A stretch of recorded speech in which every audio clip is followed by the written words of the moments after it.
Welcome to WBCS guide YouTube channel. Deer aspirants, আজ থেকে শুরু হচ্ছে আমাদের মেডাইভাল ইন্ডিয়ান হিস্ট্রি। ঠিক আছে, তোমরা বারবার আমাকে বলছিলে স্যার মেডাইভাল হিস্ট্রি কবে থেকে শুরু হবে। এই নাও শুরু হয়ে গেল। আজ থেকে আমাদের মধ্য ভারতের ইতিহাস বা মধ্যকালীন ভারতের ইতিহাস শুরু হচ্ছে। ঠিক আছে না? তাহলে আজকে আমরা পড়তে চলেছি লেকচার নাম্বার 21। লেকচার নাম্বার 21 মানে কি? তাহলে এর আগে আমাদের আরও 20টি লেকচার আপলোড হয়েছে। তাহলে আমি আশা করছি সেখানে 20টি লেকচার 21টি লেকচারের মাধ্যমে আমি কিন্তু সম্পূর্ণ প্রাচীন ভারতের ইতিহাসকে খুব মাইনিউটলি খুব সুন্দর করে পড়িয়ে রেখেছি তোমাদের জন্য। ওকে না? সো আশা করছি যে তোমরা সবাই সেই ভিডিওগুলোকে সুন্দর করে দেখছো এবং নিজেদের প্রিপারেশনটাকে মজবুত করছো। ঠিক আছে, তাহলে চলো আজকে আমরা যেটা পড়তে চলেছি সেটা হচ্ছে যে ভারতের ইতিহাসে 712 থেকে 1206, অর্থাৎ ইসলামিক ইনভেশনস ইন ইন্ডিয়া, ভারতবর্ষে ইসলামের আক্রমণ বা ভারতবর্ষে ইসলামের প্রবেশ। ঠিক আছে, তাহলে ভারতবর্ষের যে ইসলামের প্রবেশ, ইসলামিক যে ইনভেশন হয়েছিল সেটা হয়েছিল আরব এবং তুর্কিদের দ্বারা। ঠিক আছে, ভারতবর্ষে ইসলামের আক্রমণ হয়েছিল আরব এবং তুর্কিদের দ্বারা। ঠিক আছে, তাহলে আজকের এই বিষয়বস্তুটা আমরা পড়ব, অর্থাৎ আমরা আজকে কোথায় গিয়ে শেষ করব? আমরা আজকে গিয়ে শেষ করব যে সুলতান যুগ, সেই সুলতান যুগের আগে গিয়ে শেষ করব। ঠিক আছে,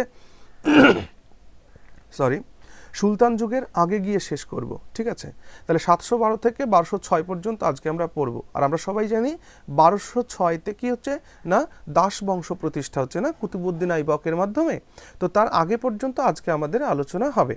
আচ্ছা, ভিডিওটি শুরু করার আগে আমি বলে দিচ্ছি যে এই WBCS গাইড এই চ্যানেলে আমি তোমাদেরকে কি পড়াচ্ছি না, জিএস ক্লাসগুলো করাচ্ছি totally based on WBCS and UPSC also.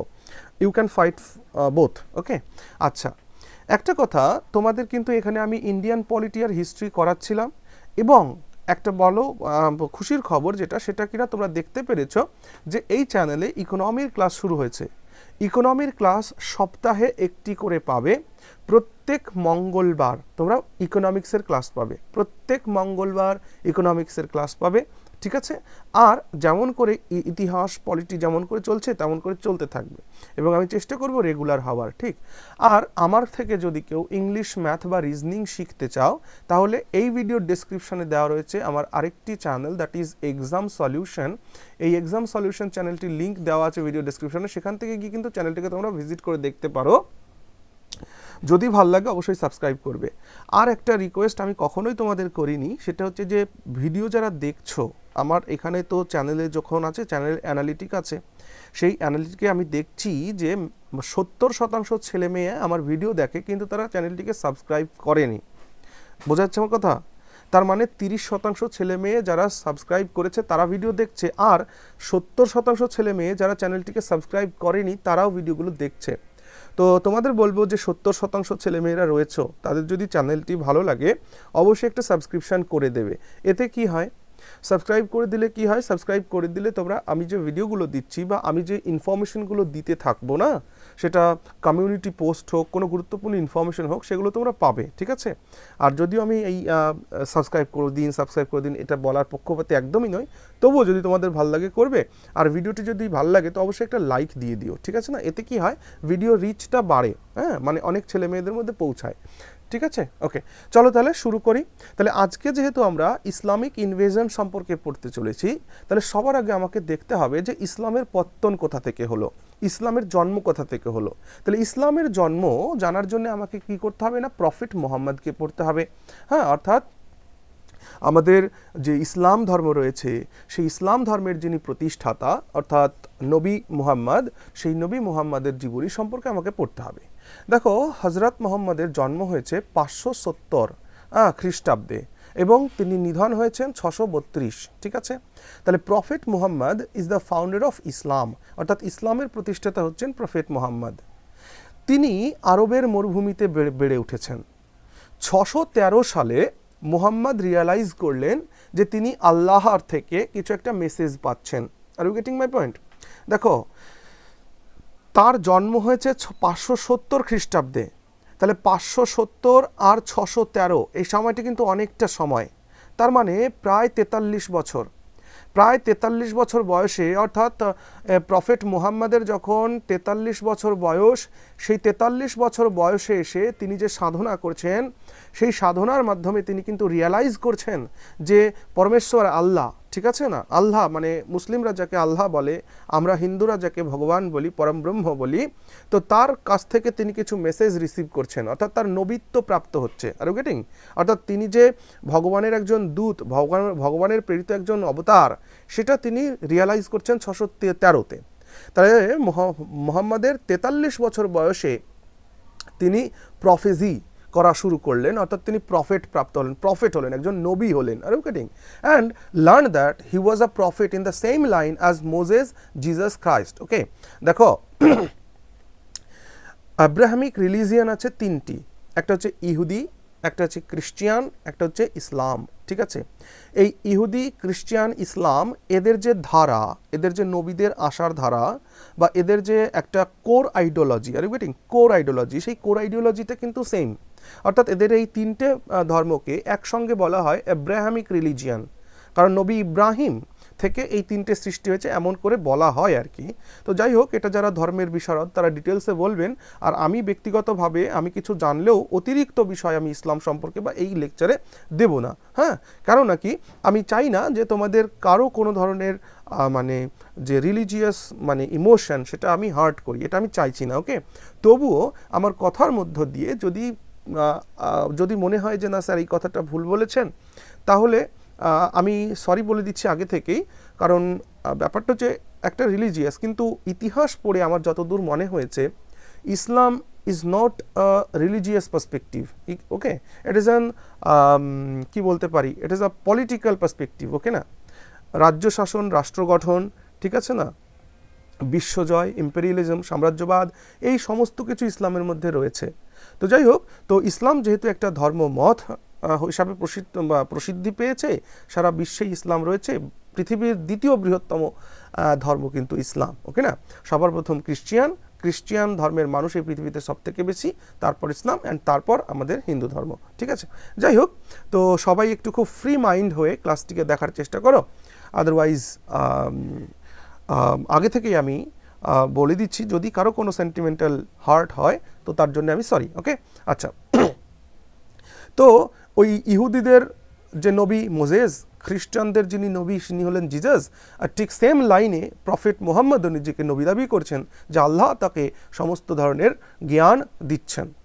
এবং সেই হিসাবে তিনি কি করলেন, তিনি যেহেতু আরবের বাসিন্দা ছিলেন, আরবের মরুভূমির দেশে তিনি যখন বেড়ে উঠেছেন, তাই সবার প্রথমে তিনি কিন্তু আরবদেরকেই কনভার্ট করতে শুরু করলেন। ওকে, আরবদেরকে ইসলামে কনভার্ট করতে শুরু করলেন। Muhammad and his followers fled from Mecca to Medina in 622 612 খ্রিস্টাব্দে 612 খ্রিস্টাব্দে কিন্তু মুহাম্মদ মক্কা থেকে মদিনাতে চলে গিয়েছিলেন। ওকে, এবং 624 খ্রিস্টাব্দে মুসলিমদের একটি বিশাল বিখ্যাত যুদ্ধ হয়েছিল, যেটি কিনা ইসলামের ইতিহাসে প্রথম বিশাল যুদ্ধ যেখানে মুসলিমদের জয় হয়েছিল, সেটা হচ্ছে ব্যাটল অফ বদর। বদরের যুদ্ধে তারা জয়লাভ করেছিল। ওকে, এবং এইভাবে তারা কি করেছিল না, আরবকে জয় করে নিয়েছিল। ঠিক আছে, মুসলিমদের আরব বিজয়ের ইতিহাস সেটা শুরু হয়েছিল কবে, ব্যাটল অফ বদর থেকে, বদরের যুদ্ধ থেকে। ওকে, 630-এ Mohammad conquered his home town Mecca. তাহলে 622-এ তিনি মক্কা থেকে মদিনাতে চলে যাচ্ছেন, অর্থাৎ মক্কা তার জন্মস্থান, সেই মক্কা থেকে তিনি মদিনাতে পালিয়ে যাচ্ছেন এবং পরবর্তী সময়ে তিনি শক্তি সংগ্রহ করছেন। শক্তি সংগ্রহ করে পুনরায় 630 খ্রিস্টাব্দে তিনি কিন্তু মক্কা বিজয় করছেন। ওকে, হি ডাইড ইন 632, এবং এইভাবে হজরত মুহাম্মদ তিনি কিন্তু 632 খ্রিস্টাব্দে দেহত্যাগ করছেন, তিনি মারা যাচ্ছেন। এবং তার মৃত্যুর পরে এই যে দেখো, আমি একটু আগেই বললাম না যে ইসলাম একটা রিলিজিয়াস পার্সপেক্টিভ থেকে পলিটিক্যাল পার্সপেক্টিভটা বেশি আমার মনে হয়েছে ইতিহাস পড়তে গিয়ে। তার কারণ হচ্ছে যে ইসলাম মানেই রাজ্য শাসন, রাজ্য দখল, সাম্রাজ্যবাদ, এগুলোর মধ্যেই, তাই না? এবার এটা কিন্তু তোমরা নেগেটিভ ওয়েতে নিও না, এটা পজিটিভ ওয়েতেও হতে পারে। ধরো আমি একজন নিজেকে আমি বললাম যে আমি একজন ভগবানের দূত, ঠিক আছে, নিজেকে বললাম। এবার সারা বিশ্বে আমি যেখানে যেখানে যাচ্ছি দেখছি সেখানে যে শাসকেরা রয়েছেন তারা অত্যাচার করছে, মানুষদেরকে নিপীড়িত করছে। তো আমি যদি চাই যে সেই রাজ্যগুলোকে আমি দখল করে মানুষকে সুশাসন প্রোভাইড করবো, অর্থাৎ রামরাজ্য রামরাজ্য প্রোভাইড করব। ওকে, তো এটা যদি আমি করতে চাই তাহলে তো খারাপ কিছু নয়, এটা ভালো, তাই না? তাহলে সাম্রাজ্যবাদী হওয়া মানেই যে খারাপ, এই কথাটা কিন্তু ঠিক নয়। তবে দেখতে হবে যে আমি সাম্রাজ্যবাদ করছি, আমি বিভিন্ন দেশকে দখল করে নিচ্ছি, নিয়ে আমি সেই জনগণকে সুষ্ঠু সুযোগ সুবিধা দিতে পারছি কিনা, তাই নয় কি? যেমন একটা ইসলামিক বিশ্বের একটা বিশেষ একটা সফট কর্নার যেটাকে বলে একটা সহানুভূতির জায়গা কিন্তু তালিবানদের প্রতি রয়েছে।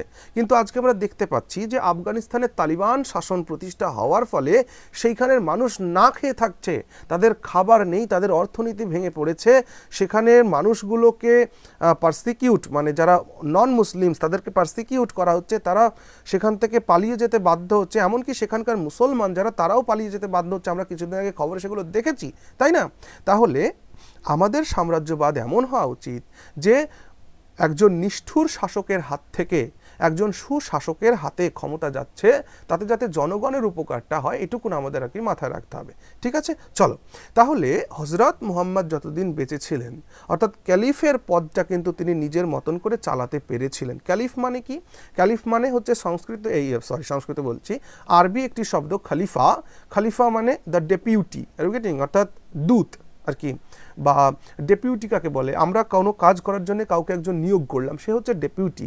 তো খালিফাকে বলা হচ্ছে ডেপিউটি, অর্থাৎ প্রতিনিধি, জনপ্রতিনিধি বা আল্লাহর প্রতিনিধি। Are you getting? আল্লাহর প্রতিনিধিকে বলা হয় খলিফা। ঠিক, সেই আল্লাহর প্রতিনিধি কিন্তু যতদিন মুহাম্মদ বেঁচে ছিলেন ততদিন তিনি নিজের কাছে রেখেছিলেন। কিন্তু 632 সালে তিনি যখন মারা গেলেন, তখন তার মারা যাওয়ার পরে কিন্তু মুসলিম যে সেকশন, মুসলমানদের মধ্যে দুটো ভাগ হয়ে গেল। একটা চলে গেল আলীর সাপোর্টে, আর দল চলে গেল আবু বকরের সাপোর্টে। ঠিক আছে, তাহলে আলী কে ছিলেন? আলী ছিলেন হচ্ছে হজরত মুহাম্মদের কাজিন। R you getting? হজরত মুহাম্মদের কাজিন ছিলেন আলী, এবং আলী কাজিনও ছিলেন এবং তার জামাইও ছিলেন। হজরত মুহাম্মদের জামাইও ছিলেন কিন্তু আলী, এবং কাজিনও ছিলেন আলী। ঠিক আছে, আর আবু বকর ছিলেন হজরত মুহাম্মদের শ্বশুর। Are you getting? হজরত মুহাম্মদের ফাদার ইন ল। তাহলে হজরত মুহাম্মদের মৃত্যুর পরে যিনি কিনা আলী, সেই আলীর সাপোর্টাররা নামে শিয়া নামে পরিচিত, আর হজরত মুহাম্মদের যে শ্বশুর আবু বকর, সেই আবু বকরের যারা অনুসারী তাদেরকে সুন্নি বলা হয়। ঠিক আছে না? তো এই হচ্ছে ইসলামের দুটো সেকশন, এখানে আলোচনা করলাম। এরপর তোমরা দেখো এই যে ম্যাপটা দেখতে পাচ্ছ, যে এইটা হলো আফ্রিকা মহাদেশ, এই যে দেখতেই পাচ্ছ, এই যে হচ্ছে রেড সি, ঠিক আছে, এই যে মেডিটেরেনিয়ান সি, আর এটা হচ্ছে অ্যারাবিয়ান সি। এই যে পুরো যে সমগ্র জায়গাটা দেখতে পাচ্ছ না, এই যে পুরো জায়গাটা, এই পুরো জায়গাটা ছিল হচ্ছে আরব। ঠিক আছে না, এই পুরো জায়গাটা আরব। ঠিক আছে, এটা ডিজার্ট একটা এলাকা। হজরত মুহাম্মদের জন্ম, যে মক্কা দেখতে পাচ্ছে, এই যে মক্কা, এখানে হজরত মুহাম্মদের জন্ম।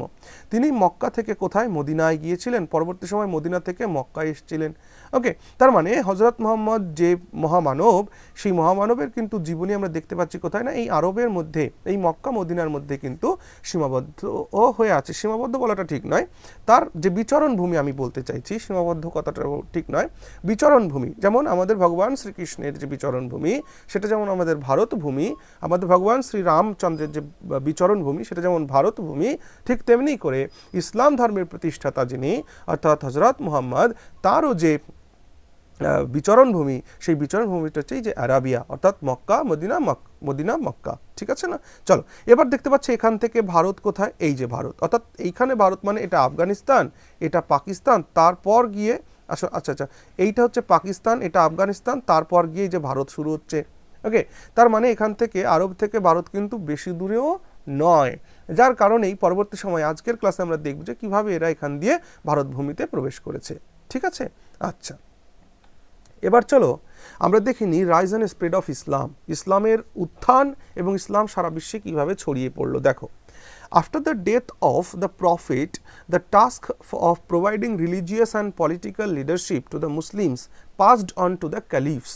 ঠিক আছে, অর্থাৎ কি, যে হজরত মুহাম্মদের মৃত্যুর পরে যে মুসলিমদের ধর্মীয় প্রতিনিধি এবং রাজনৈতিক প্রতিনিধি হিসেবে কিন্তু যে পদ, সেই পদটার নাম হচ্ছে ক্যালিফস। ঠিক আছে, অর্থাৎ খলিফা যেটাকে বলা হয়। In a very short time, Islam curved out an empire extending from North Africa to the Iberian Peninsula and to Iran and India. তাহলে একটু আগে ম্যাপ দেখালাম, বুঝতেই পারছো যে অঞ্চলটা দেখছি, পুরো অঞ্চলে ইসলামের একটা দবদবা প্রতিষ্ঠা হয়েছিল সেই সময়ের যুগ থেকেই। The word caliph is derived from the Arabic word khalifa. ঠিক আছে, আরবিক শব্দ খালিফা থেকে এই ক্যালিফ শব্দটি নেওয়া হয়েছে, যার অর্থ হচ্ছে ডেপুটি, যা আমি অলরেডি আগে আলোচনা করে দিয়েছি। The policy of Rashidun caliphs was to continue Muhammad's aggressive territorial expansion. ঠিক আছে না, অর্থাৎ যে রাশিদুন ক্যালিফস এর যে মূল চিন্তা ভাবনা বা মূল নীতি যেটা ছিল, সেটা ছিল যে হজরত মুহাম্মদের যে অ্যাগ্রেসিভ টেরিটোরিয়াল এক্সপ্যানশন ছিল, হজরত মুহাম্মদ যিনি অ্যাগ্রেসিভভাবে বিভিন্ন এলাকাকে জয় করছিলেন, সেই এক্সপ্যানশনটাকে তিনি বজিয়ে রেখেছিলেন। Okay, the first of this companions to be appointed caliph as Abu Bakr, এবং এই প্রথম খলিফা হিসাবে বা ক্যালিফেট হিসাবে যে নিয়োগ করা ছিল আবু বকরকে। তাহলে আবু বকরকে, Abu Bakr was Muhammad's father in law. Abu Bakr মুহাম্মদের শ্বশুর ছিলেন, and had been the first man after Muhammad to convert Islam, এবং এই আবু বকরই ছিলেন প্রথম মানুষ, প্রথম মুসলমান যিনি হজরত মুহাম্মদের পরেই ইসলাম ধর্মে কনভার্ট হয়েছিলেন। ঠিক আছে না?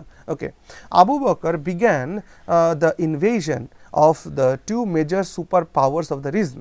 সেই সময়ে ওই আরবিয়ান বা মিডল ইস্ট যেটাকে আমরা বলি, সেই মিডল ইস্টে যে বিখ্যাত দুটো রাজ শক্তি ছিল, যেমন সেটা হচ্ছে বাইজেন্টাইন এম্পায়ার অফ দ্য মেডিটেরিনিয়ানের উপরে যে বাইজেন্টাইন সাম্রাজ্য সেটা, আর হচ্ছে তোমার পার্সিয়ার যে সাসানিড এম্পায়ার, সেই সাসানিড এম্পায়ার, এই দুটো এম্পায়ারকে প্রথমে ইনভেশন শুরু করলেন আবু বকর। ঠিক আছে, আবু বকর 634 খ্রিস্টাব্দে মারা যান, এবং তারপর এই তারপরে খলিফা হন উমর।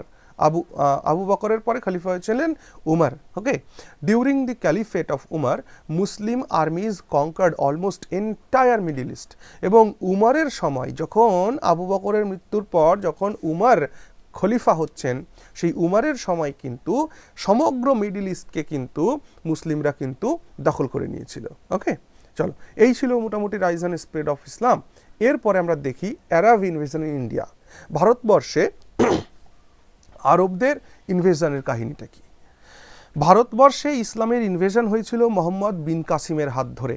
ভালো করে শোনো, ভারতবর্ষে মুসলমানদের অর্থাৎ ইসলামের প্রবেশ ঘটেছিল মোহাম্মদ বিন কাসিমের হাত ধরে। ঠিক আছে, অর্থাৎ বিন কাসিমের হাত ধরে যে মুসলমানের প্রবেশ ঘটলো, সেটা কিন্তু ধার্মিক ওয়েতে নয়, এটা কিসের মাধ্যমে? এটা কিছু পলিটিক্যাল ওয়েতে, যুদ্ধ জয় করতে হবে, দেশ দখল করতে হবে, সম্পদ লুণ্ঠন করতে হবে, এমন একটা কনসেপ্ট থেকে। ঠিক আছে না? দেখো, he was a general of the Umayyad caliphate, অর্থাৎ উমাইদ খালিফেট যখন ছিল, উমাইদ নামক খলিফা যখন সিংহাসনে বসেছেন যখন আরবে, তখন তার জেনারেল ছিলেন, তার একজন সেনাপ্রধান ছিলেন এই Muhammad bin Qasim. Al Hajjaj the governor of Iraq, অর্থাৎ ইরাকের যে গভর্নর ছিলেন, রাজ্যপাল ছিলেন আল হাজ্জাজ, এই Al Hajjaj sent Muhammad bin Qasim to India, Mohammad কাসিমকে ইন্ডিয়াতে পাঠিয়েছিল। এটা পাঠানোর পেছনে একটি কারণও ছিল। কি কারণ ছিল? দেখো, আমাদের তখন সিন্ধ প্রদেশে, ভারতবর্ষে, হ্যাঁ, ভারতবর্ষের সিন্ধ প্রদেশে কিন্তু তখন দাহির নামে এক হিন্দু রাজা রাজ্য শাসন করতেন। ঠিক আছে, তো কি হতো, যেহেতু সিন্ধ প্রদেশ আমাদের অ্যারাবিয়ান সি এর পাশে রয়েছে, তো অ্যারাবিয়ান সি দিয়ে দেখো, ইসলামের প্রতিষ্ঠার আগে থেকেই কিন্তু আরবদের সঙ্গে ভারতীয়দের ব্যবসায়িক রিলেশন ছিল। ইসলাম তো প্রতিষ্ঠা হয়েছে 650 থেকে 700 এই সময়কালের মধ্যে, তাই না? কিন্তু বা আমি ধরলাম 6 শতাব্দী বা 7ম শতাব্দী ধরলাম, তাই তো এই সময় ইসলামের প্রতিষ্ঠা হচ্ছে। কিন্তু এই ইসলামের প্রতিষ্ঠার আগেও আমরা প্রাচীন ভারতের ইতিহাস পড়েছি, সেখানে আমরা দেখেছি যে ভারতবর্ষে ইসলাম প্রতিষ্ঠা হওয়ার আগেও কিন্তু আরবদের সঙ্গে ভারতের একটা বিশাল বাণিজ্যিক সম্পর্ক কিন্তু ছিল। সেই সূত্র ধরে এই যে আল হাজ্জাজ, অর্থাৎ ইরাকের গভর্নর আল হাজ্জাজ, এই মোহাম্মদ বিন কাসিমকে যে পাঠালো ভারত বিজয়ের উদ্দেশ্যে, এর পেছনে একটা কারণ ছিল। কারণটা কি?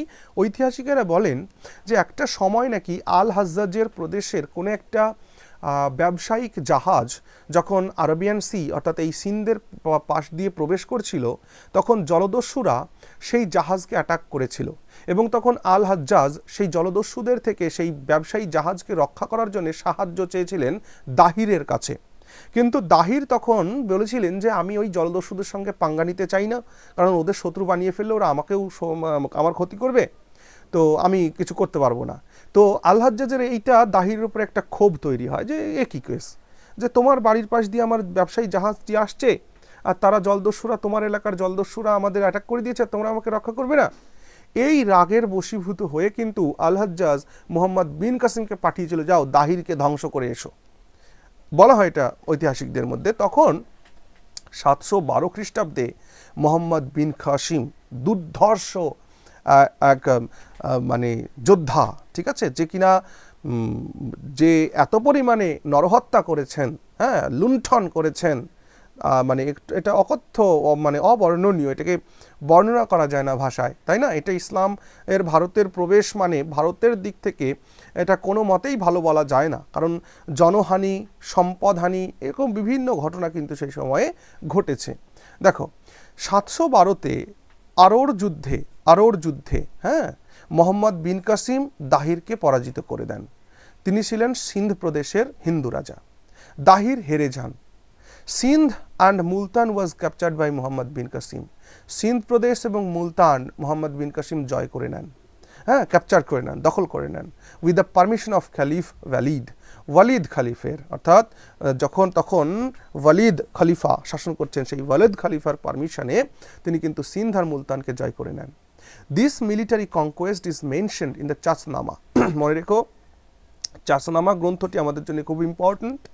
চাচনামা গ্রন্থটি খুব ইম্পর্ট্যান্ট, কারণ চাচনামা গ্রন্থের মধ্য দিয়েই কিন্তু আমরা এই যে ইসলামের ভারতে প্রবেশ ঘটছে, এই সম্পূর্ণ ইতিহাসটা কিন্তু আমরা সিন্ধ প্রদেশের মাধ্যমেই যেহেতু ইসলামের প্রবেশ ঘটেছিল, তো সেই জায়গা থেকে কিন্তু আমরা চাচনামা গ্রন্থ থেকে ম্যাক্সিমাম হিস্ট্রি সেখান থেকে জানতে পারি।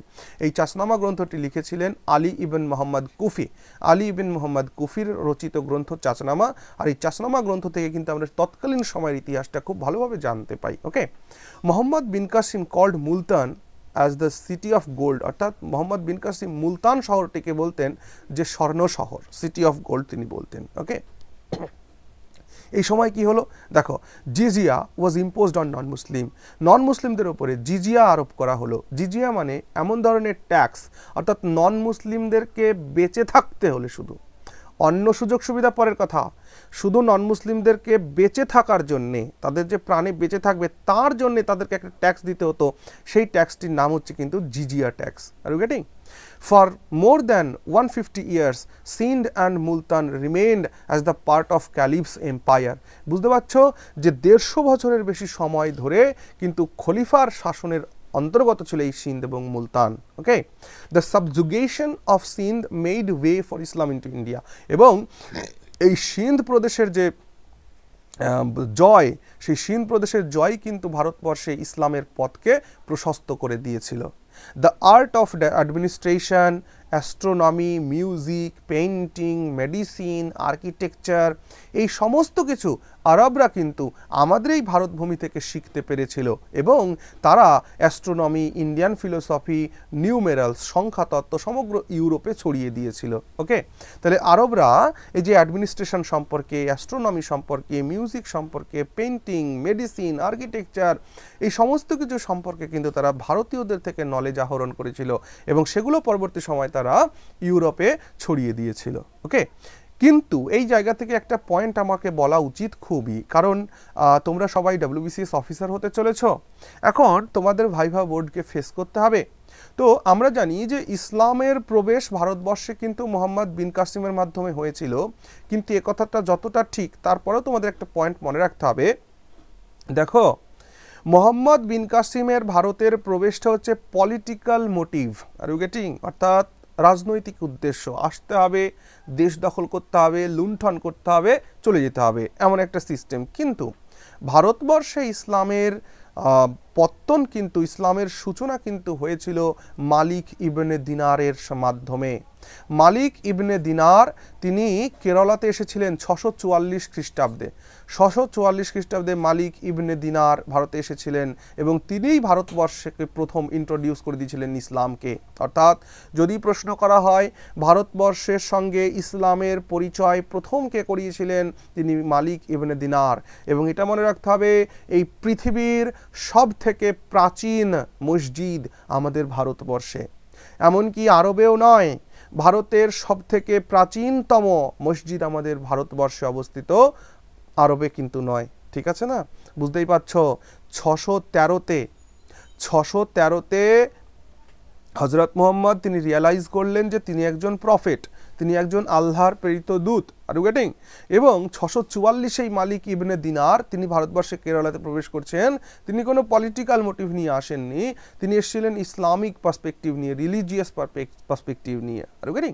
বেশ, তাহলে এটাও আমাদের জানা রইল। এরপর আসো টার্কিশ ইনভেশন ইন ইন্ডিয়া। এবার দেখো এখানে কিন্তু আরবদের বিজয় এই পর্যন্ত 150 বছর ধরে চললো, অর্থাৎ 712 থেকে শুরু হয়ে প্রায় 150 বছর ধরে ওই আরব ওরা কিন্তু সিন্ধ আর এই মুলতান এই সমস্ত জায়গায় ঘোরাফেরা করেছে, ওরা কিন্তু আর ভারতের ভেতরের দিকে সেভাবে প্রবেশ করতে পারেনি, কারণ সেই সময় ভারতবর্ষের কিন্তু ওই উত্তর পশ্চিম ভারতে তখন কিন্তু খুব শক্তিশালী হিন্দু রাজারা কিন্তু রাজকার্য চালাচ্ছে, তাই না? তার পরবর্তী সময় আমরা দেখব যে টার্কিশ ইনভেশন অর্থাৎ তুর্কিদের ভারত আক্রমণ হচ্ছে। অষ্টম এবং নবম শতাব্দীতে তুর্কিরা কিন্তু বাগদাদের যে খলিফাত সেটাকে ডমিনেট করে ফেলেছেন। অর্থাৎ Turks dominated the caliphs of Baghdad, বাগদাদের খালিফকে কিন্তু তারা পুরো ডমিনেট করে ফেলেছে। They extended their dominion beyond Sindh and Multan into India and finished the work begun by the Arabs. তারা কি করেছে, এই তুর্কিরা কিন্তু সিন্ধ মুলতান পেরিয়ে ভারতবর্ষের মাঝখানে তারা ঢুকে গেছে এবং আরবদের যে অপূর্ণ কাজ তারা কিন্তু পূর্ণ করে দিয়েছে এই তুর্কিরা। ওকে, গজনি ইন আফগানিস্তান, আফগানিস্তানে একটি ছোট্ট গ্রাম আছে যার নাম হচ্ছে Ghazni, was ruled by a Turkish family called Yamini of Ghaznavid dynasty. ঠিক আছে, এই টার্কিশ ফ্যামিলি অর্থাৎ গজনাভিড বংশ, হ্যাঁ গজনাভিড ডাইনাস্টি, তারা কিন্তু এই গজনি নামক আফগানিস্তানের সেই গজনি নামক গ্রামটিকে তারা শাসনকার্য, আমি গ্রাম বলছি একদম ঠিক, গজনি একটা গ্রাম, ছোট্ট একটা গ্রাম। তারপর দেখো সুবক্তিগিন, সুবক্তিগিন কে ছিলেন? সুবক্তিগিন ছিলেন যে গজনাভিড ডাইনাস্টির প্রতিষ্ঠাতা এবং তিনি ছিলেন টার্কিশ স্লেভ কমান্ডার, তুর্কিদের একজন দাস কমান্ডার ছিলেন এই সুবক্তিগিন। সুবক্তিগিন হচ্ছেন গজনাভিড যে ডাইনাস্টি তার প্রতিষ্ঠাতা। Hindu king Joypal invaded Ghazni in alliance with the son of former governor of Ghazni, but they had to suffer defeat and Subaktigin succeeded in forcing them into a humiliating treaty.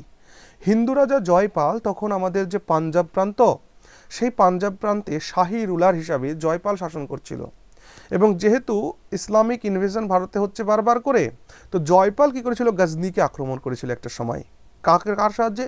ওই গজনিতে যিনি former governor ছিলেন তার ছেলের সহযোগিতা নিয়ে তিনি সুবক্তিগিনের রাজ্যকে অর্থাৎ এই গজনিকে অ্যাটাক করে দিলেন, কিন্তু সেইখানে গিয়ে কিন্তু এই জয়পাল পরাজিত হয়েছিলেন এবং তাকে খুব অপমানকর কিছু চুক্তি স্বাক্ষর করতে হয়েছিল সুবক্তিগিনের কাছে এবং সুবক্তিগিন এইভাবে কিন্তু এই হিউমিলিটিং একটা চুক্তির মাধ্যমে কিন্তু অপমানকর একটা চুক্তির মাধ্যমে কিন্তু জয়পালের কাছ থেকে তিনি বিভিন্ন বিরাট একটা টেরিটরি, বিরাট একটা অংশ কিন্তু জয় করে নিয়েছিলেন। ঠিক আছে, অর্থাৎ সেন্ট্রাল পার্সিয়া, হ্যাঁ ইটস ইস্টার্ন বাউন্ডারি, হ্যাঁ অ্যাট দ্য ইন্দাস, মানে সিন্ধু নদীর এই পার পর্যন্ত সে কিন্তু তার পুরো সাম্রাজ্যকে বিস্তার করে নিয়েছিল। His capital was at Ghazni to the south of Kabul, কাবুলের দক্ষিণ দিকে এই গজনি এবং সেই গজনি ছিল তার রাজধানী। ওকে, সুবক্তিগিন। আর এই সুবক্তিগিনের যিনি উত্তরসূরি তিনি হচ্ছেন মোহাম্মদ মাহমুদ অফ গজনি, অর্থাৎ গজনির মাহমুদ। তো মাহমুদ অফ গজনি 971 থেকে 1030 পর্যন্ত তার সময়কাল। Mahmud of Ghazni was the first Turkish to invade India এবং মোহাম্মদ গজনি কিন্তু ভারতবর্ষে প্রথম তুর্কি আক্রমণকারী। ওকে, 1000 খ্রিস্টাব্দে he first invaded modern Afghanistan and Pakistan and defeated the Hindu Shahi ruler Jaipal in the battle of Waihind. অর্থাৎ মাহমুদ গজনির মাহমুদ তিনি ওয়াইহিন্দের যুদ্ধে, মাহমুদ গজনি ওয়াইহিন্দের যুদ্ধে 1000 খ্রিস্টাব্দে তিনি বর্তমান যে আফগানিস্তান আর পাকিস্তান সেটাকে আক্রমণ করে জয়লাভ করেছিলেন, আর যেটা কিনা তখন এই যে হিন্দু শাহী রুলার জয়পালের অধীনে ছিল।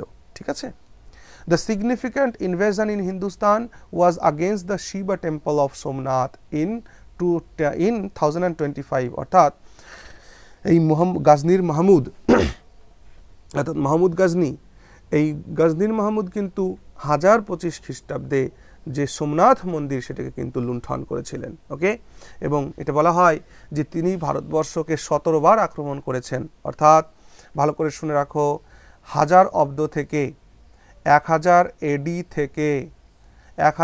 থেকে 1026 এডি পর্যন্ত, 1000 খ্রিস্টাব্দ থেকে 1026 খ্রিস্টাব্দ পর্যন্ত এই মোহাম্মদ অফ গজনি, হ্যাঁ, গজনির মেহমুদ, সে কিন্তু ভারতবর্ষকে 17 বার আক্রমণ করেছিল, 17 বার।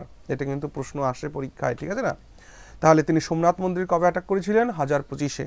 হি প্যাট্রোনাইজড স্কলার্স লাইক ফিরদৌসি, এবং এই মোহাম্মদ অফ গজনি তার যে তার রাজসভায় যে স্কলার বিদ্বান ব্যক্তিরা ছিল তাদের মধ্যে একজন অন্যতম ছিলেন ফিরদৌসি, যে ফিরদৌসির লেখা গ্রন্থের নাম শাহনামা, ঠিক আছে, হ্যাঁ, 1010-এ রচনা। অ্যান্ড আলবিরুনি, রাইটার অফ কিতাবুল হিন্দ, এবং এই কিতাবুল হিন্দ বা তাহকিকি হিন্দ এই আলবিরুনির কিন্তু রচনা। এবং মনে রাখবে মোহাম্মদ অফ গজনির সাথে সাথেই কিন্তু আলবিরুনি ভারতে এসেছিলেন। ওকে, আচ্ছা, আনটিল 1027, 1027 খ্রিস্টাব্দে Mahmud launched a total of 17 campaigns of this sort and captured places as far distant as Kanauj and Saurashtra, এবং তিনি কনৌজ এবং সৌরাষ্ট্র পর্যন্ত পৌঁছে গিয়েছিলেন 17 বার, ঠিক আছে। আনটিল এটা 2026 করে, 1026 করে না, হ্যাঁ 27 নয়, 1026 করে না, অর্থাৎ 1026 পর্যন্ত, 1000 খ্রিস্টাব্দ থেকে শুরু করে 1026 খ্রিস্টাব্দ পর্যন্ত সে কিন্তু 17 বার ভারতকে আক্রমণ করেছে। এবং এই গজনির মাহমুদ কিন্তু মারা যায় 1030-এর 30শে April. Okay, after Ghazni's death his son Masud attacked India and captured Kashmir. Okay, এই ছিল মোটামুটি গজনির মাহমুদের ইতিহাস। এরপর দেখো, এটা খুব ইম্পর্টেন্ট একটা পয়েন্ট, আশা করছি তোমরা এটা দেখতে পারছো। এই যে আজকের পুরো ক্লাসটা, এই পুরো ক্লাসের অবশ্যই পিডিএফ নোট পাওয়া যাবে।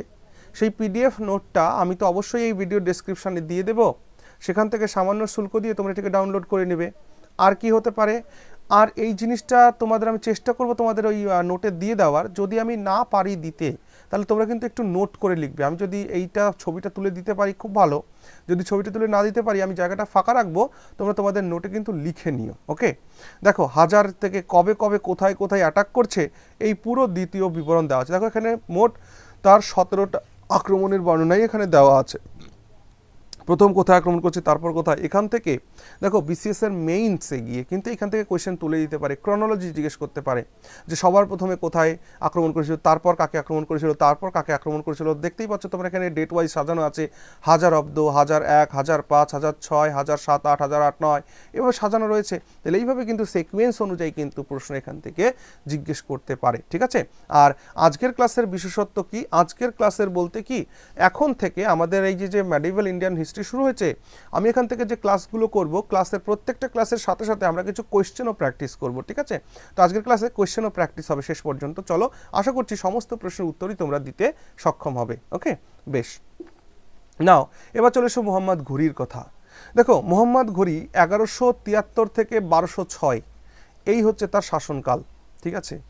Mohammad Ghori was the third Muslim ruler who invaded India. Muhammad ঘুরি ছিল তৃতীয় মুসলিম শাসক। তাহলে সবার প্রথমে কে করেছিল? মোহাম্মদ বিন কাসিম। কবে? 712 খ্রিস্টাব্দে। তারপর কে অ্যাটাক করেছিল? মেহমুদ অফ গজনি, গজনির মেহমুদ, ঠিক আছে। তাহলে গজনির মাহমুদ তিনি আক্রমণ করলেন। সেই গজনির মাহমুদ তিনি যখন আক্রমণ করছেন, তিনি কবে করছেন? তিনি 1000 খ্রিস্টাব্দ থেকে শুরু করে 1026 খ্রিস্টাব্দ পর্যন্ত 17 বার আক্রমণ করেছেন ভারতবর্ষকে। এবং যেটা খুব গুরুত্বপূর্ণ ভারতের ইতিহাসের জন্য, সেটা হচ্ছে 1025 খ্রিস্টাব্দে তিনি এই মোহাম্মদ আবু গজনি তিনি কিন্তু সোমনাথ মন্দির লুণ্ঠন করেছিলেন। এবং তার পরবর্তী সময় আমরা দেখতে পাচ্ছি যে তৃতীয় মুসলিম শাসক যিনি ভারত আক্রমণ করছেন তিনি হচ্ছেন মাহমুদ অফ ঘুরি বা মোহাম্মদ ঘুরি, ঠিক আছে। এই মোহাম্মদ ঘুরি অর্থাৎ ঘুরি প্রদেশের মোহাম্মদ বা মোহাম্মদ ঘুরি নামে আরও বেশি পরিচিত, ঠিক আছে না। তাহলে Mohammad Ghori was the third Muslim ruler who invaded India. He first invaded India in 1176, অর্থাৎ মোহাম্মদ ঘুরি 1176 খ্রিস্টাব্দে প্রথমবারের জন্য ভারত আক্রমণ করেন। He captured the fortress of Bhatinda, অর্থাৎ মোহাম্মদ ঘুরি 1190 খ্রিস্টাব্দে ভাটিন্ডার দুর্গ দখল করেন। এই সময় যখন ভাটিন্ডার দুর্গ যখন দখল করছেন, এই সময় মোহাম্মদ ঘুরির সঙ্গে তখন পৃথ্বীরাজের যুদ্ধ হয়, ঠিক আছে না। Mohammad Ghori was defeated by Prithviraj in the first battle of Tarain. তরাইনের দুটো যুদ্ধ হয়েছিল, একটা 1191 খ্রিস্টাব্দে, একটা 1192 খ্রিস্টাব্দে। ওকে, আচ্ছা, তাহলে পৃথ্বীরাজের কাছে মোহাম্মদ ঘুরি 1191 খ্রিস্টাব্দে প্রথম তরাইনের যুদ্ধে পরাজিত হয়েছেন, কিন্তু তার ঠিক পরের বছর অর্থাৎ সেকেন্ড ব্যাটেল অফ তরাইন, তরাইনের দ্বিতীয় যুদ্ধে 1192 খ্রিস্টাব্দে পৃথ্বীরাজ সহ যে সমগ্র রাজপুত শাসক ছিল উত্তর ভারতের, তারা সকলে কিন্তু মোহাম্মদ ঘুরির কাছে পরাজিত হয়ে যাচ্ছে। বোঝা গেল? অর্থাৎ তাহলে মোহাম্মদ ঘুরির সঙ্গে পৃথ্বীরাজের যুদ্ধ হয়েছিল, যে যুদ্ধ তরাইনের যুদ্ধ নামে পরিচিত। তরাইনের প্রথম যুদ্ধ হয়েছিল 1191 খ্রিস্টাব্দে। এই তরাইনের প্রথম যুদ্ধে মোহাম্মদ ঘুরি পরাজিত হয়, পৃথ্বীরাজ জিতে যায়। তার ঠিক পরের বছর 1192 খ্রিস্টাব্দে মোহাম্মদ ঘুরি জিতে যায়, পৃথ্বীরাজ সহ সমগ্র উত্তর ভারতের যে রাজপুত শাসকেরা ছিল তাদের পরাজয় ঘটে, এবং এই পৃথ্বীরাজের পরাজয়ের সাথে সাথে ভারতবর্ষে শুরু হয়ে যায় ইসলামের পত্তন। Are you getting? The Turkish rule began for the first time in Indian history with the second battle of Panipat second battle of Tarain, অর্থাৎ তরাইনের দ্বিতীয় যুদ্ধের মাধ্যমেই কিন্তু ভারতবর্ষের তুর্কি শাসন শুরু হয়ে যায়। ঠিক আছে? In 1194 Ghori defeated Jaichand, the ruler of Kannauj. এই জয়চাঁদই কিন্তু মোহাম্মদ ঘুরিকে সহযোগিতা করেছিল এই পৃথ্বীরাজকে হারানোর জন্যে। Are you getting? সেই জয়চাঁদকে কিন্তু পরবর্তী সময় 1194 খ্রিস্টাব্দে এই মোহাম্মদ ঘুরি কিন্তু হারিয়ে দিচ্ছে যুদ্ধে তাকে, তাই না? অর্থাৎ এই জয়চাঁদ কে ছিলেন? তিনি ছিলেন কনৌজের গাড়ওয়ালস বংশের রাজা। ঠিক আছে না? ব্যাটল অফ চাঁদওয়ারের যুদ্ধে কিন্তু জয়চাঁদকে মোহাম্মদ ঘুরি পরাজিত করে দিচ্ছেন। কুতুবুদ্দিন আইবক, এবার দেখো মোহাম্মদ ঘুরি এই যে ভারতবর্ষে আসলো, পৃথ্বীরাজকে হারালো, বিশ্বাসঘাতক জয়চাঁদকে হারালো। কোনো ঐতিহাসিক জয়চাঁদকে বিশ্বাসঘাতক বলেন না, আবার কেউ কেউ বলেন। আমরা ওই কন্ট্রোভার্সির মধ্যে যাব না। এবার আমরা দেখি মোহাম্মদ ঘুরি যখন এই ভারত ভূমিকে জয় করেছেন, তখন আমরা দেখতে পারবো যে তিনি কিন্তু সরাসরি নিজে এখানে শাসনকার্য চালাচ্ছেন না। তিনি তার একজন কমান্ডার, তিনি একজন তার সেনাপতি, যার নাম কুতুবুদ্দিন আইবক। সেই কুতুবুদ্দিন আইবককে কিন্তু ভারতের ভার দিয়ে তিনি কিন্তু চলে যাচ্ছেন। ওকে, মোহাম্মদ ঘুরি made daily as the capital. Mohammad ঘুরি দিল্লি পর্যন্ত পৌঁছেছেন এবং দিল্লিকে তিনি কিন্তু তার রাজধানী করেছেন। এবং মোহাম্মদ ঘুরি দিল্লিকে রাজধানী করার পর কিন্তু সেই দিল্লির শাসনকার্য চালানোর জন্য তিনি নিজে কিন্তু শাসনকার্য চালাচ্ছেন না, তিনি এই শাসনকার্য চালানোর জন্য কুতুবুদ্দিন আইবককে নিয়োগ করে যাচ্ছেন as a governor. Are you getting? এবং পরবর্তী সময় যখন দেখব যে 1206 খ্রিস্টাব্দে যখন এই মোহাম্মদ ঘুরি মৃত্যুবরণ করছে, তখন আমরা দেখব যে মোহাম্মদ ঘুরি 1206 মৃত্যুবরণ করার পরেই আমরা দেখব যে কুতুবুদ্দিন আইবক নিজে স্বাধীনতা ঘোষণা করছেন এবং নিজের স্বাধীনতা ঘোষণা করে নিজের দাস বংশের প্রতিষ্ঠা করছেন। এবং পরবর্তী লেকচারগুলোতে আমরা সেই দিল্লির সুলতানি বংশ আমরা দেখব। আর সেই দিল্লির সুলতানদের মধ্যে প্রথম যে বংশ সেটা দাস বংশ, তারপর খলজি বংশ, তারপর তুঘলক বংশ, তারপর সৈয়দ বংশ, তারপর লোধি বংশ, এবং তারপরে গিয়ে আসবে মোগল। ওকে, তাহলে এই যে সিকোয়েন্স, এই সিকোয়েন্স অনুযায়ী আমরা পরবর্তী লেকচার থেকে পড়তে শুরু করব। এখানে আরেকটা কথা আমাদের জানা দরকার, এই মোহাম্মদ ঘুরির আরেকজন কমান্ডার ছিল, যার নাম হচ্ছে মোহাম্মদ বিন বখতিয়ার খলজি। এই মোহাম্মদ বিন বখতিয়ার খলজিকে বঙ্গ এবং বিহার এই এলাকায় পাঠানো হয়েছিল, এবং এই জায়গায় সেই মোহাম্মদ বিন বখতিয়ার খিলজি কিন্তু এসে আমাদের যে বিক্রমশিলা ইউনিভার্সিটি, নালন্দা ইউনিভার্সিটি, এইগুলোকে ধ্বংস করে দিয়েছিল। অর্থাৎ মোহাম্মদ বিন বখতিয়ার খিলজি 1202 খ্রিস্টাব্দে বিক্রমশিলাকে ধ্বংস করেছিল এবং 1203-এ নালন্দা ইউনিভার্সিটিকে ধ্বংস করেছিল। ভাবতে পারো, এই বখতিয়ার খলজি নালন্দা ইউনিভার্সিটি তৎকালীন সময়ে পৃথিবীর মধ্যে সব থেকে বড় ইউনিভার্সিটি ছিল Nalanda university. Are you getting my point? অর্থাৎ আজকের দিনে দাঁড়িয়ে যেমন আমরা অক্সফোর্ড ইউনিভার্সিটির কথা বলি, ক্যামব্রিজ ইউনিভার্সিটির কথা বলি, ঠিক সেই সময়ের কালে পৃথিবীতে এই টপমোস্ট মানে ওয়ার্ল্ডের টপমোস্ট ইউনিভার্সিটি ছিল নালন্দা ইউনিভার্সিটি। আর সেই নালন্দা ইউনিভার্সিটিকে বখতিয়ার খিলজি কিন্তু ধ্বংস করেছেন। এটা বলা হয় যে নালন্দা ইউনিভার্সিটিতে যত বইপত্র ছিল সমস্ত বইপত্রগুলোকে তিনি আগুন জ্বালিয়ে পুড়িয়ে দিয়েছিলেন, ম্যাসাকার করে দিয়েছিলেন সেই জায়গাটিকে। এবং এটা বলা হয় যে সেই আগুন নাকি প্রায় টানা 100 দিন ধরে জ্বলেছিল। হ্যাঁ, এটা বলা হয়। কোনো কোনো ঐতিহাসিক আরও অনেক বেশি দিনের কথা বলেছেন, আবার কেউ কেউ কম দিনের কথা বলেছেন। তবে নিজেরা একটু কল্পনা করে দেখো, 100 দিন ধরে যদি কোনো জায়গায় আগুন জ্বলতে থাকে, তাহলে সেখানে কত পরিমাণ বইপত্র, পুস্তক, রিসার্চ পেপার সেগুলোকে ধ্বংস করে দিয়েছেন এই আহাম্মকের দল, ঠিক আছে না? এবং সেই ভারতভূমি, যে ভারতভূমিকে এরা আক্রমণ করেছে, ভারতভূমিকে লুণ্ঠন করেছে, ভারতের সংস্কৃতিকে ধ্বংস করার একটা প্রয়াস করেছে, তাই নয় কি? ঠিক। চলো এবার আসি আমরা মোহাম্মদ ঘুরির ইনভেশন। মোহাম্মদ ঘুরির এই ইনভেশনগুলো একটুখানি মাথায় রাখতে হবে। দেখো, এইগুলোকে এইভাবে তুমি মুখস্থ করার চেষ্টা করবে না, জাস্ট ইম্পর্টেন্ট জিনিসগুলোকে একটু দেখবে, সিকোয়েন্স অনুযায়ী দেখবে।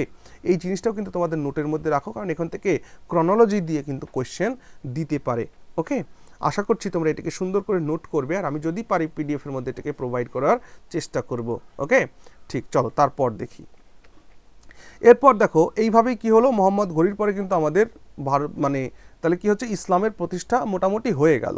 যেহেতু মোহাম্মদ ঘুরি যাবার সময় দিল্লির শাসনভার দিয়ে গেল কুতুবউদ্দিন আইবকের হাতে। মোহাম্মদ ঘুরির যখন মৃত্যু ঘটল, তখন কুতুবউদ্দিন আইবক কিন্তু 1206 খ্রিস্টাব্দে দিল্লিতে সুলতানি সাম্রাজ্য বা সুলতানি শাসনের প্রতিষ্ঠা করলেন, এবং তিনি দাস বংশের প্রতিষ্ঠা করলেন। কেন? কারণ কুতুবউদ্দিন নিজে একজন দাস ছিলেন, স্লেভ ছিলেন, তুর্কিদের দাস ছিলেন। ওকে, বেশ। এবার চলে এসো আমরা আজকের যে পাঠ্য, আজকে আমরা যেটা পড়লাম সেই পড়া থেকে আমরা কিছু কোয়েশ্চেন প্র্যাকটিস করি, ঠিক আছে না? যে সেখান থেকে আমরা কিছু কোয়েশ্চেন প্র্যাকটিস করব। দেখো, প্রথম প্রশ্ন রয়েছে, which of the following sources provides a vivid description of Sindh. অর্থাৎ সিন্ধের সম্পর্কে একটা স্পষ্ট বর্ণনা আমরা নিম্নের কোন সোর্স থেকে পাই? তো আমি পড়ানোর সময় একটু আগেই বললাম, তোমরা উত্তর আশা করি করে ফেলেছো। বলো কি উত্তর হবে, কমেন্ট সেকশনে লিখে অবশ্যই জানাবে।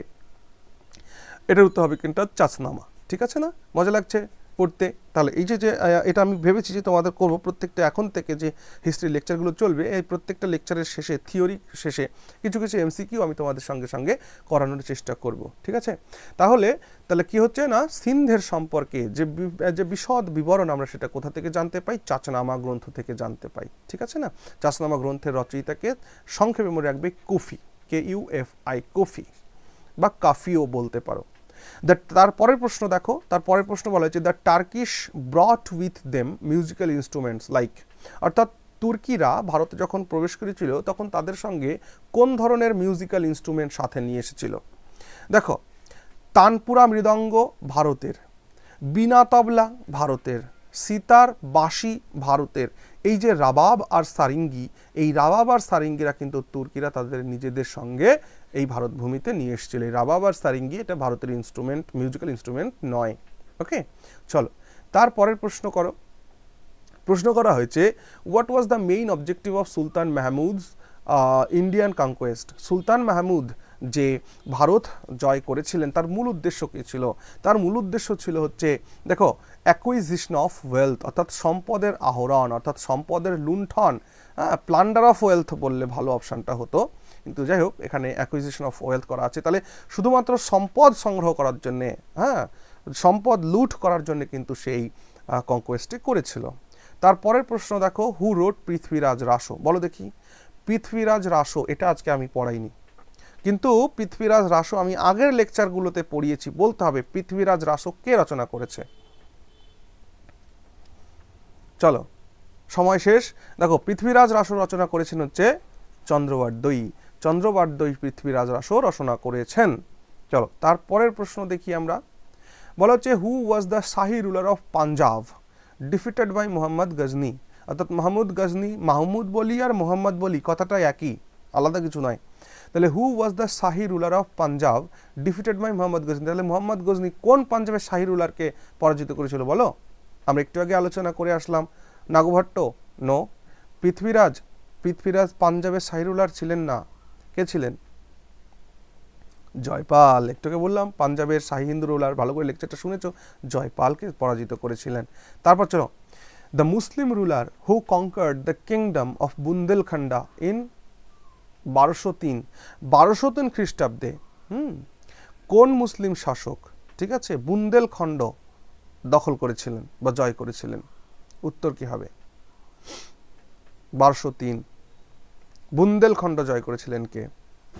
মোহাম্মদ ঘুরি কাকে শাসনভার দিয়ে গেছিলেন বলো? মোহাম্মদ ঘুরি কাকে শাসনভার দিয়ে গেছিলেন? কুতুবউদ্দিন আইবেক, অবশ্যই কুতুবউদ্দিন আইবেক। কুতুবউদ্দিন আইবেক এটাকে ইয়ে করেছিল, বুন্দেলখণ্ড দখল করেছিল। ওকে, আচ্ছা, তারপরের প্রশ্ন কি? The first Muslims invaded India were? প্রথম মুসলমান কারা যারা ভারত আক্রমণ করেছিল? কারা?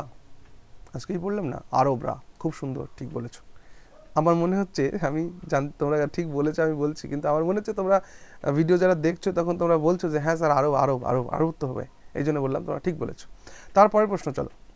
হু was the last Hindu king ruled north India? উত্তর ভারতে কোন হিন্দু রাজা শেষ শাসক ছিলেন, মানে শেষ হিন্দু রাজা? উত্তর ভারতের শেষ হিন্দু রাজা কে ছিলেন? উত্তর ভারতের শেষ হিন্দু রাজা ছিলেন কিন্তু হর্ষবর্ধন। আর ওয়েটিং, চলো। তারপর the first Muslim expedition on India took place in? ভারতবর্ষে প্রথম মুসলিম এক্সপিডিশন কবে ঘটেছিল? কবে? খুব সহজ উত্তর, 712, তাই না? কার হাত ধরে? বিন কাসিমের হাত ধরে। কার হাত ধরে? বিন কাসিমের হাত ধরে, তাই নয় কি? হ্যাঁ, চলো। তারপর who was the Hindu king at the time of invasion of Mohammad bin Qasim on Sindh? Mohammad bin Qasim যখন সিন্ধ আক্রমণ করছে তখন সেইখানের হিন্দু রাজা কে ছিলেন? তখন ছিলেন রাজা দাহির। আর বিন কাসিমকে সিন্ধ জয়ের জন্য পাঠিয়েছিলেন কে? পাঠিয়েছিলেন আল হাজ্জাজ। আল হাজ্জাজ, ওকে না? চলো, তারপরের প্রশ্ন। Who established first Islamic empire in India? ভারতবর্ষে প্রথম ইসলামিক সাম্রাজ্য কে প্রতিষ্ঠা করেছিলেন? তোমাদের এখানে উত্তর হওয়া উচিত ছিল স্যার কুতুবউদ্দিন আইবক হওয়া উচিত, তো কারণ মোহাম্মদ ঘুরি তো ভারতে সেভাবে থাকেনি। কিন্তু একটা কথা মাথায় রেখো, মোহাম্মদ ঘুরি থাকেননি, কিন্তু মোহাম্মদ ঘুরি দিল্লিকে তার রাজধানী বানিয়ে দিয়ে গেছিল, এবং সেই রাজধানীর গভর্নর হিসাবে, সেই রাজধানীর শাসক হিসাবে কিন্তু কুতুবউদ্দিন আইবককে দায়িত্ব দিয়ে গেছিল। তাহলে উত্তর হবে কি এখানে? মোহাম্মদ ঘুরি। তাহলে মোহাম্মদ ঘুরি সবার প্রথম ভারতবর্ষে ইসলামিক সাম্রাজ্য প্রতিষ্ঠা করেছিল। ওকে, তারপরের প্রশ্ন করা হয়েছে যে মোহাম্মদ গজনি বা Mahmud of Ghazni invaded India 17 times between? তাহলে মোহাম্মদ গজনি কত থেকে কত ওর মধ্যে 17 বার ভারত আক্রমণ করেছে? আমি একটু আগে পড়িয়েছি, এটা বলতে হবে। হ্যাঁ, ঠিক উত্তর বলেছো তোমরা সবাই, অপশন সি। 1000 খ্রিস্টাব্দ থেকে 1026 খ্রিস্টাব্দ পর্যন্ত কিন্তু মোহাম্মদ গজনি ভারতবর্ষে এই সময়কালের মধ্যে, এই 26 বছর ধরে সে 17 বার ভারতকে আক্রমণ করেছে। ঠিক আছে। আর যদি প্রশ্ন করা হয় সোমনাথ মন্দির কবে অ্যাটাক করা হয়েছিল, চলো এই প্রশ্নটা আসে। দেখাই যে মোহাম্মদ গজনি প্লান্ডার্ড সোমনাথ টেম্পল ইন কাথিয়াওয়াড়? কাথিয়াওয়াড়ের সোমনাথ মন্দির মোহাম্মদ গজনি কবে আক্রমণ করেছিলেন বলো? সোমনাথ মন্দির আক্রমণ করেছিলেন 1025 খ্রিস্টাব্দে। ঠিক আছে না? খুব ভালো। প্রশ্ন করা হয়েছে the first Tarain war took place in? প্রথম তরাইনের যুদ্ধ কবে হয়েছিল? প্রথম তরাইনের যুদ্ধ হয়েছিল 1191 খ্রিস্টাব্দে। আর সেকেন্ড তরাইনের যুদ্ধ কবে হয়েছিল? 1192-তে। এই প্রথম তরাইনের যুদ্ধে কে জিতেছিল? পৃথ্বীরাজ জিতেছিল। কে হেরেছিল? মোহাম্মদ ঘুরি। 1192-তে কে জিতেছিল? মোহাম্মদ ঘুরি জিতেছিল। কে হেরেছিল? পৃথ্বীরাজ সহ যে উত্তর ভারতের যে রাজপুত রুলাররা ছিল তারা সবাই পরাজিত হয়েছিল। ওকে, আচ্ছা, এরপর আসো। এরপর তোমাদের কিছু দেখো ক্রনোলজি দিয়েছে, এই জন্যই বলেছিলাম এই ক্রনোলজিটা কিন্তু খুব ভালো করে তোমাদেরকে এটা কিন্তু খুব ভালো করে মনে রাখতে হবে যে ক্রনোলজি থেকেও যদি হার্ড কোয়েশ্চেন হয় বা মেইনস লেভেলে কোয়েশ্চেন কিন্তু এটা করেই থাকে। ঠিক আছে না? আচ্ছা, এখানে কোন ঘটনা আগে ঘটেছিল? Invasion on Somnath, Kalinjar. ঠিক আছে, এটার উত্তর হচ্ছে কোনটা? তোমরা ওই যে তোমাদের যে ছবিটা তুলে তুলে দিয়েছিলাম ওইটা দেখবে, ওখানে পুরো ডেট রয়েছে। আমি এখানে উত্তরটা বলে দিচ্ছি। The answer is option C. Are you getting?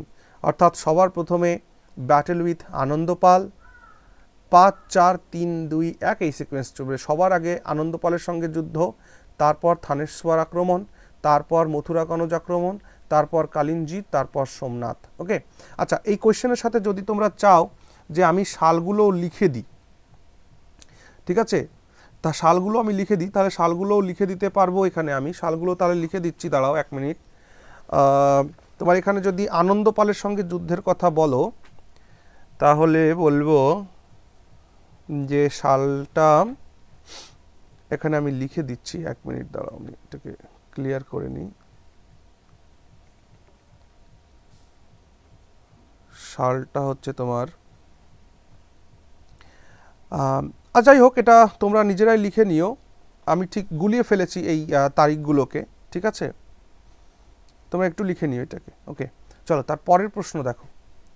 তারপরের প্রশ্ন হচ্ছে ম্যাচ দ্য ফলোয়িং ইভেন্টস, মানে ম্যাচ দ্য ফলোয়িং, অর্থাৎ এখানে ইভেন্টস সম্পর্কে বলা হয়েছে আর এখানে ডেট সম্পর্কে দেওয়া হয়েছে, এখানে কোন কোন ঘটনা ঘটেছে, এখানে কোন কোন ঘটনা ঘটেছে। খুব সুন্দর, দেখো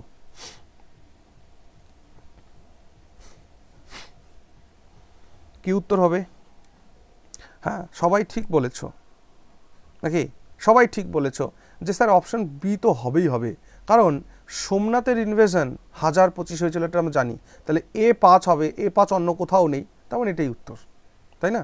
একদম ঠিক, অপশন বি, অর্থাৎ ইনভেশন অফ সোমনাথ, এই যে 1025। তারপর কালিঞ্জরের দুর্গ আক্রমণ, কালিঞ্জরের দুর্গ আক্রমণ হচ্ছে এই যে 1021। তারপর কনৌজ আর মথুরার উপর আক্রমণ, এই যে 1018 থেকে 1019। তারপর থানেশ্বরের আক্রমণ, থানেশ্বরের আক্রমণ হচ্ছে 1014। আর আনন্দপালের সঙ্গে যুদ্ধ 1008, আনন্দপালের সঙ্গে যুদ্ধ 1008, ঠিক আছে। আনন্দপাল সঙ্গে 1008 থেকে 9 আর কি, 1008 থেকে 9 বা 1008 বলতে পারো, যেহেতু 9 নেই, 1008 থেকে 9 আনন্দপালের সঙ্গে যুদ্ধ। তোমাদের যে ওই যে সক্স মানে যে ছকটা বা ছবিটা দিয়ে দিয়েছে ওখানে দেখবে সুন্দর করে দেওয়া আছে। ওকে, ঠিক আছে, তাহলে আজকে এই পর্যন্তই থাকলো। তো কেমন লাগলো ক্লাসটি অবশ্যই কমেন্ট সেকশনে জানিও, আর ভিডিওটি ভালো লাগলে অবশ্যই একটা লাইক করে দিবে। হ্যাঁ, ঠিক আছে, আজকে তাহলে এখানে শেষ করছি, ভালো থেকো সবাই।